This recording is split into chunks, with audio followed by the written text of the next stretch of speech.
নমস্কার সমস্ত পুরুলিয়াবাসী তথা পশ্চিমবঙ্গবাসীকে।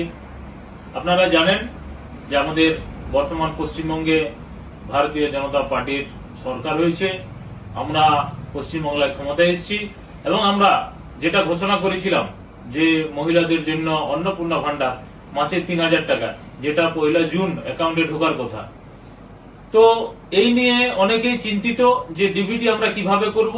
আমি একটাই কথা বলছি, যারা আগে লক্ষ্মীর ভান্ডার পেতেন, যারা কন্যাশ্রী, যুবশ্রী, রূপশ্রী এবং কৃষক বন্ধু এই সমস্ত যারা সুযোগ সুবিধা পেয়েছেন আগে অ্যাকাউন্টের মাধ্যমে যাদের টাকা এসেছে, তাদের ডিবিটি অলরেডি করা আছে, ডাইরেক্ট বেনিফিট ট্রান্সফার।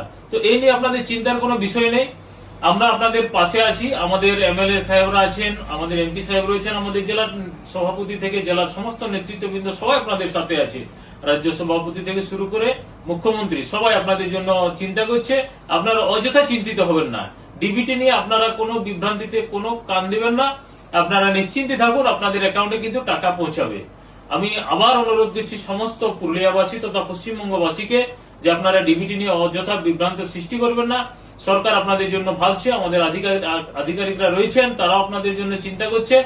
এবং আমি আবার বললাম যে লক্ষ্মীর ভান্ডার, যুব সাথী, কন্যাশ্রী, রূপশ্রী এই সমস্ত যে সমস্ত সুযোগ সুবিধা কৃষক বন্ধু যারা পেতেন তাদের অলরেডি ডিবিটি করা আছে। আপনাদের চিন্তার কোনো কারণ নেই, সরকারি টাকা যেভাবে আমাদের আসার কথা আছে মাননীয় মুখ্যমন্ত্রী শুভেন্দু অধিকারী ঘোষণা করেছেন, আপনারা ঠিক পেয়ে যাবেন। আপনারা ভরসা রাখুন, আমাদের মোদীজির যে নেতৃত্বে আমাদের সবকা সাথ, সবকা বিকাশ, সবকা প্রয়াস।